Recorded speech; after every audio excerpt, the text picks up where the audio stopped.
So you're planning to get yourself a brand new MacBook and you're thinking of which storage option to go for, or if you have already purchased one, how you want to be getting that additional storage to get your stuff done. So in this video today, I'll be showing you guys how you will be easily able to upgrade your storage option in your MacBook Pro without breaking your bank.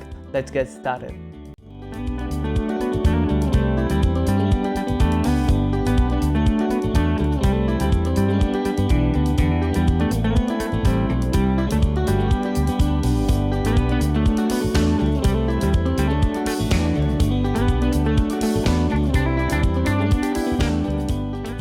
Hey, what's up guys, hope you're doing well. I'm Ashish back with AJ Techno Freak, and in today's video I'll be showing you guys the most cost-effective way of getting additional storage option in your MacBook. I wouldn't suggest you to invest a lot of money like paying extra money to get the storage option on this one, but in the video I'll be showing you guys and guiding you on which option is best for you.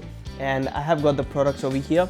So the product that will help you to upgrade your storage on your MacBook Pro is gonna be this one. So it doesn't necessarily have to be for MacBook only, but for Windows, you know that you can upgrade your storage on your own. Like if you are a tech enthusiast, you can upgrade the memory on some of the laptops, but with the MacBook you are stuck with whatever storage option this particular model has. So this is the product that I'll be talking in today's video. So this one is the ROG Strix Aerion, and this is the SSD enclosure. So if you're not familiar with the enclosure, this product will basically allow you to use the SSD like this, NVMe SSD, and plug this thing in here and you have a brand new SSD to go with you. So this will basically allow any kinds of SSD like Samsung.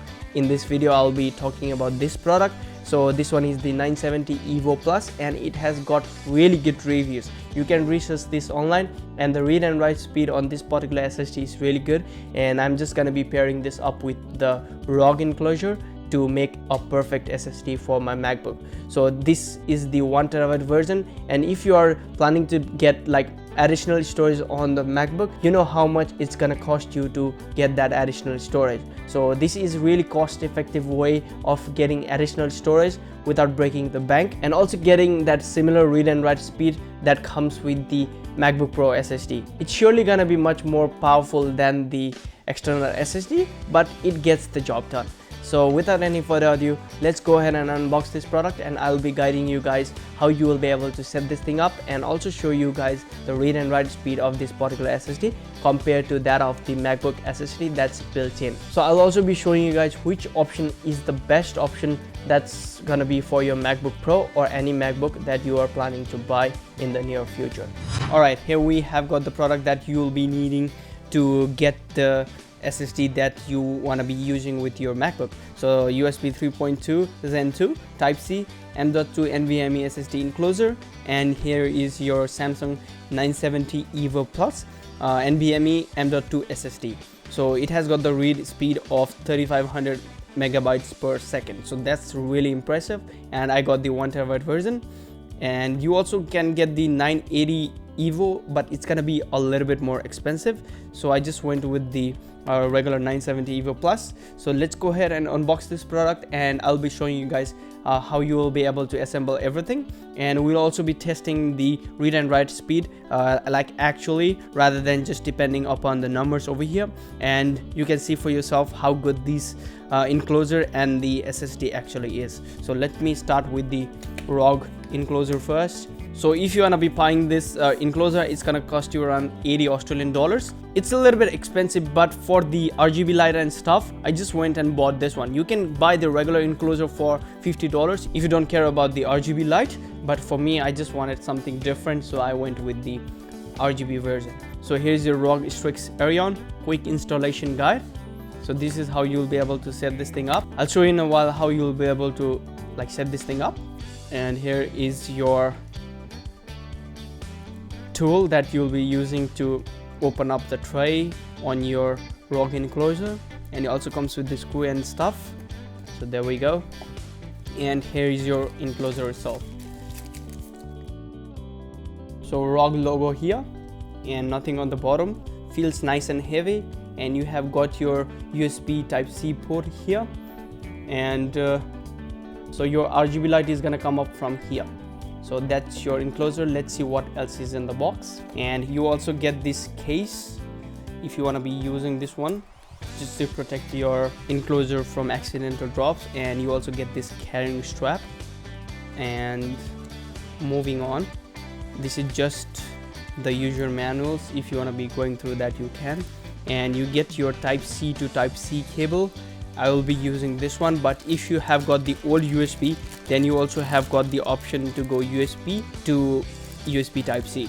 So this is gonna be for old laptops or MacBooks that might have the old USB, if you want to be using this one. But just bear in mind that if you are using the old USB, it's not gonna give that full potential that your SSD is capable of. So just bear that thing in mind, and nothing else is in the box. And here is our enclosure. So let me put this thing on. So it goes on just like that, and there we go. So it just covers the outside part of the enclosure. And here's your strap if you want to be hanging this thing around. So it goes inside, and there we go. And this thing clips just like this. And if you want to be hanging around on your bag or something, you can use this strap to hold it in place. I don't usually use this one because most of the time I would be carrying this around on my bag, so it wouldn't be a problem. But if you want to be using this, you can use that. So let's move on with the SSD. Now it's gonna be the next part when you are installing the SSD on your ROG enclosure.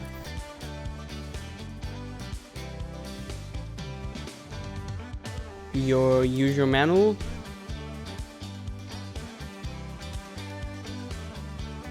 So here is your SSD, and I think that's it for what comes in the box. So here is a 970 EVO Plus NVMe M.2 SSD. So this thing is basically tiny. Look at my size of my finger and look at the size of the SSD.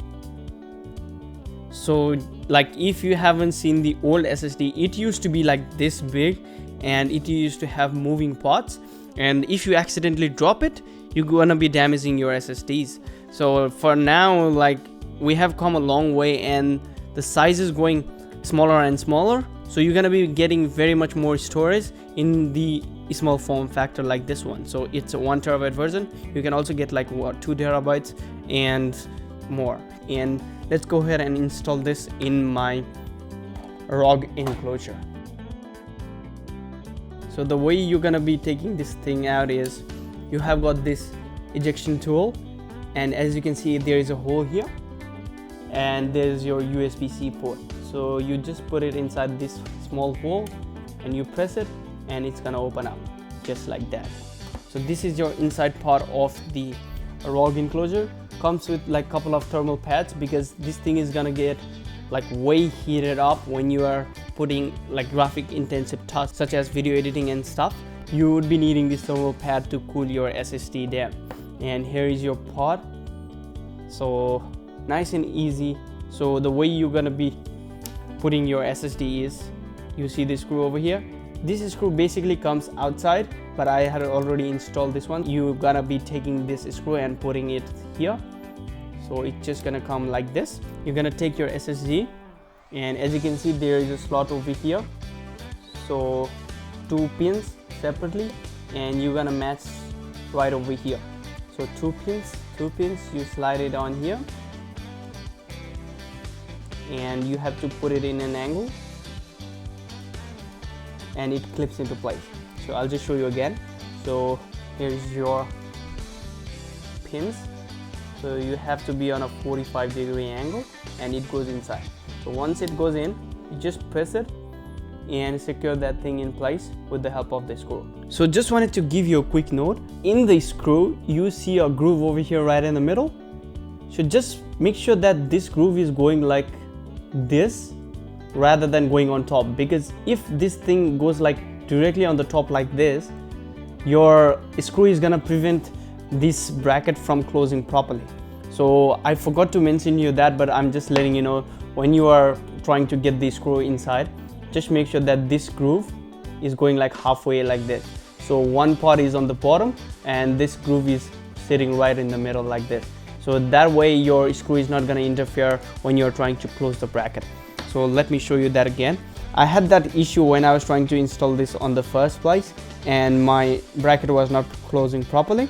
So 45-degree angle and go inside and see this screw. As you can see, so this part goes like halfway, just like this. So it's not gonna go like on the top. So you're not gonna be screwing the screw on the top directly, but lift that up. It's gonna come on its own. You don't have to do anything. So this groove gonna go halfway inside, and now you're gonna be screwing that in place. And that way, your screw is not gonna interfere with the bracket, and it's gonna go all the way. Don't tighten it way too much, but just enough to secure that thing in place. And you're gonna take your bracket and see this red, so it's gonna go like this on the other side, and it's gonna clip in place. So now it's not gonna come off. But if you're gonna be trying that screw on the top, like directly without that groove sitting in the middle, your bracket is not gonna close properly. So now it's not gonna go anywhere. So just letting you know, I had that issue, like not an issue, but I didn't realize that I should be doing it that way. That's why my enclosure was not closing properly, but I'm just letting you know now it's not gonna go anywhere. And if you wanna be taking this thing out, the only way is gonna be like this. There we go. So hear that click. There we go. So your SSD is nice and ready to go. So you don't have to do anything. It's much more easier to just use this one because of the RGB light, as well as the immense amount of power that you get. Like the read and write speed on this one is really good, and if you are a person who wants to do video editing off your SSD, this is the one that you might want to go for. So I'm just checking the price of this 970 Evo Plus, and as you can see, it is around $170. So different places, 150 somewhere, 170. I wouldn't trust AliExpress, but it's around $160 to $170. And as you can see, the rating, so 10K reviews, 5-star reviews, like 4.9. It's really good. So you know what you're getting if you're buying the product of Samsung for the SSD. It's gonna be really good, and the read and write speed is gonna be really powerful. So if you're trying to pick this one up, I'll throw the link in the description for you guys to check out for the best possible price in the market. And let me just check the ROG one just to see how much is the price. And here's the enclosure. So it's going for around $80. That's for the red one. And if you're gonna be going for the RGB, that's gonna be USB 3.2 Gen 2. It's gonna run you around $85. So different prices on different places. I think I paid around $80. It was on a discount, so it's gonna go up and down. Just look up for the best price, but I'll throw the link in the description for the Amazon link, and you can have a look. If you like it, you can buy it off that. So without any further ado, let's plug this thing in my MacBook and see how it actually performs. And I have got the USB-C to USB-C cable, so it just goes in here and you are ready to go. And just one thing, I don't know about the thermal pad, but when you are using your SSD just for like video editing and stuff, it's gonna get a little bit heated. I had that, like, I don't know if it's an issue or something, but the thermal pad, even if it's there, it tends to get a little bit warmer. But when I'm doing like light copying and just doing some light task with the SSD, I didn't find it like being heated up. So just bear that in mind if you're doing graphic intensive task of your SSD, that's your ROG enclosure and the Samsung SSD, then it's gonna get heated up a little bit. I don't know if that's an issue or something, but it's there. So I'm just letting you know if you want to be buying this one and you think that your device is faulty. I haven't had any issues editing of this one. I've been using this for 2 or 3 months now, and I haven't had any issues. So let's go ahead and grab our MacBook and we will see the read and write speed of the SSD. So here I have got the ROG with the SSD installed already, and let me go ahead and plug this thing in. It goes inside the USB-C port. There we go, and as you can see, it lights up. So that's the reason why you want to be paying a little bit more money on this one. And if you are not a huge fan of RGB light, you can just get the regular enclosure. That's gonna cost you around $50 or so. Not gonna be that expensive, but if you want that RGB light and if you are doing some video editing, out in the coffee shop or somewhere, then this is gonna be really handy to show off your cool looking SSD. As you can see, it's a lot better with the light, and it changes the color itself. So cool looking concept by ROG to install this RGB on the SSD. I have never seen something like this, so just wanted to get something different. And now let's go ahead and test the speed on this one. So here I have got the Blackmagic disk speed test. That's gonna help me out to find the read and write speed on this particular SSD. So here we go into the settings. So I have set the stress to 1 gigs. If you're going up, it's gonna decrease in performance, so that's how much you want to be stressing the SSD at.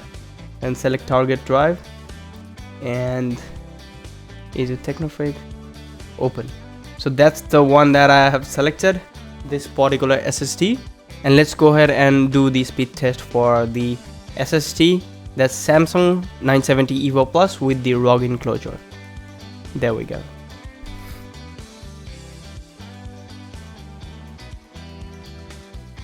So the test is done, and as you can see, all of the tick mark, that's for the green, and it supports those. So it is still good. Most of the people would not be even shooting at 10-bit RAW, and for the ProRes and stuff, it gets the tick mark. So as you can see over here, ProRes 422HQ read and write speed is over here. So it's for the different resolution here. So NTSC 2604 and 2463 for the read speed, 720p, 1080p, and 2K, and 2160, that's the 4K. So it's pretty good, not that bad. But like if you're trying to use it actually not looking at the stats, it's gonna be a lot more better. The numbers doesn't tell the entire story of the hard drive, because I have been using this one personally for a very long time. I haven't had any issues editing of this enclosure with the Samsung SSD. So all of the previous videos that's on my channel was edited using this particular enclosure and the SSD. So it's really good, and I don't like trust the numbers, but just for the sake of video I wanted to show you this one.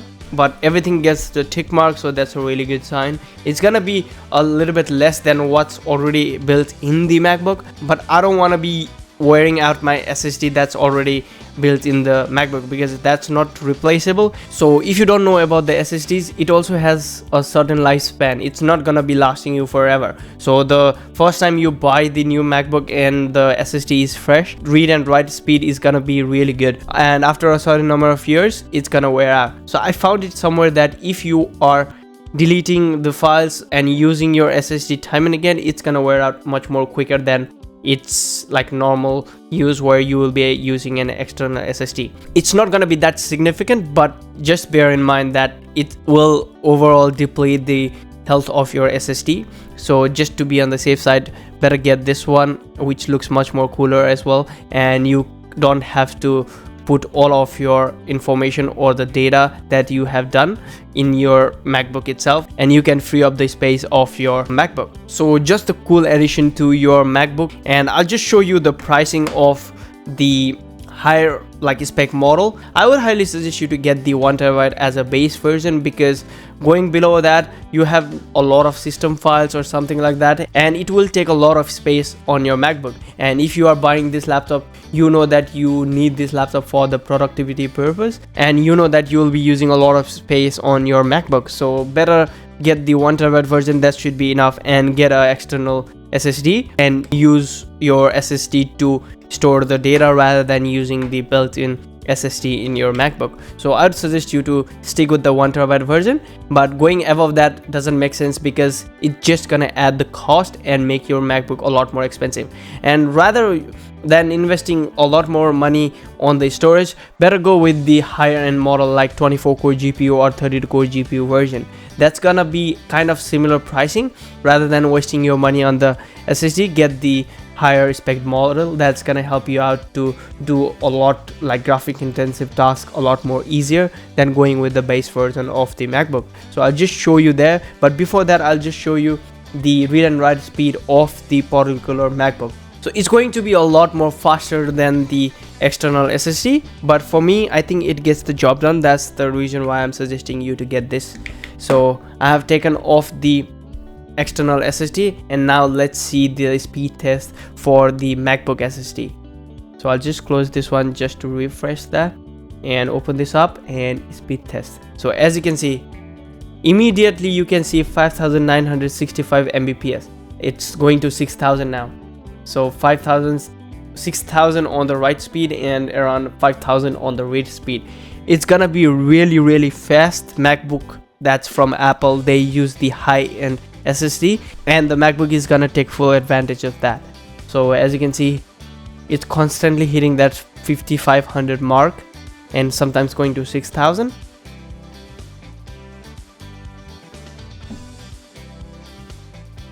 So definitely a lot faster. Now it's gone to 6500 to 4900. So if I can use the external SSD to do the 4K stuff, like 4K video editing and stuff, I don't have to waste the internal storage on the MacBook, just to be on the safe side, as I already said. So it is pretty good for the internal SSD, but I'll just show you the pricing and why I am suggesting you to stick with the 1TB version. So I'm into the Apple website of Australia. So here is the MacBook Pro, and the new Mac Studio is already there as well. If you want to be getting something like a desktop replacement, then you can get the Mac Studio, and it starts from $3099. So pretty expensive, but if you want something like a desktop replacement, then that's the one you want to go for. And here is your 13-inch model, and that's your 14 and 16-inch model. So I'm just gonna be saying that again, don't go for the 13-inch. I think that's the old MacBook Air. If you need this for like regular tasks, that should be fine, but 14 and 16-inch is what you want to be looking for. And if you're doing like high-end tasks, I would highly suggest you to go with the 16-inch version because of better cooling system and better battery life. If you're planning to get any of the MacBooks like the new ones, then you are gonna be needing this for productivity tasks. So you don't want to be settling on the lower end of the MacBook. That's why I invested so much money on this particular MacBook. So this is the one you want to be looking for. This one will like put the prices way up, but from here you can customize your MacBook as per your need. And this is the 16-inch version, and you have got the M1 Pro with 10-core CPU, 16-core GPU, M1 Max with 10-core CPU and 24-core GPU, and the last one is the M1 Max with 10-core CPU, 32-core GPU and 16-core neural engine. So this is the one that I went with, and 32 gigs of unified memory, that's the RAM, and in terms of Apple, that's unified memory. And you also have the 64 gigs of unified memory. I wouldn't suggest this model because the power management on the Apple MacBook is already too good, and you don't need the 64 gigs of unified memory. So settle down with 32 gigs and you'll be saving $600. And here is the one that we are looking into. So that's the storage. So 512 gigs of SSD. So this is the base version that starts for the MacBook Pro 16. Just for comparison, if you haven't checked my previous video out on the S22 Ultra, so if you haven't checked that video out, I'll throw the link up here so that you can check it out. I have done the full unboxing of the burgundy red S22 Ultra as well as the official cases from Samsung.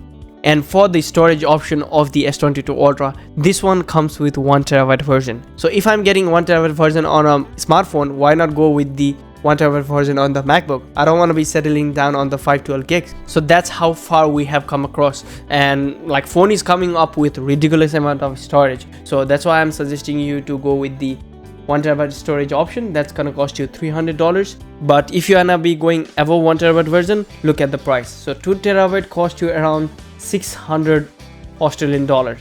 So you have to pay $600 more for 1TB like additional storage on your MacBook. But this including like both of them, it's gonna cost you around $200. So a lot more cheaper. And if you're going like 4TB, that's gonna add like additional $900. And if you are like out of your head and you wanna go to 8TB version of storage, that's gonna cost you a whopping $8,549. So if I'm going with 1TB storage, that's gonna come down to $5,249. So you're gonna be saving like $3,000. Like I don't know who is gonna buy the 8TB version, but I'm just for the comparison, I'm showing you that one. So $3,000 more. But if you're just adding 1TB storage, that's gonna go up to $600 additional dollars. So 1TB is the good way to go. and it's gonna be much more cheaper as well. And invest a little bit more money, like it's gonna be much more cheaper than adding 1 TB extra storage on your MacBook, and get yourself an external SSD. And it's gonna be much more convenient as well. For example, if 2 people or 3 people are using your SSD to do video editing task or any kinds of like stuff, then you can share your SSD rather than sharing your files with the help of the cloud services or other kinds of stuff. So SSD is gonna really help you out on that aspect too. So I just showed you how much it cost just to get the 2 TB version, but I would suggest you to go with the 1 TB version for your MacBook. So that's all for the ROG enclosure and the Samsung SSD. That's gonna help you out to upgrade your storage at much more affordable price for your MacBook Pro. So as you guys saw in the video, this SSD with the enclosure that's provided from ROG is really powerful for any kinds of productivity tasks that you want to throw at it. It's gonna give you similar kind of performance, but not to the level that the MacBook Pro SSD has, but it's gonna get the job done. And that's gonna save you so much more money when you're trying to upgrade your SSD. As you saw on the price as well, it costs $600 to upgrade the 1 TB option to 2 TB option, but with this one it's gonna run you around $200 to $250, and you save around 400 Australian dollars. That's a lot of money that you can save if you are getting this external SSD for your MacBook Pro. And I hope you enjoy the content today. So if you enjoy the content, do give it a thumbs up and subscribe to my channel. I'm Ashish from AZ Technofreak, and I'll catch you guys in the next one. Till then, have a good one and peace out.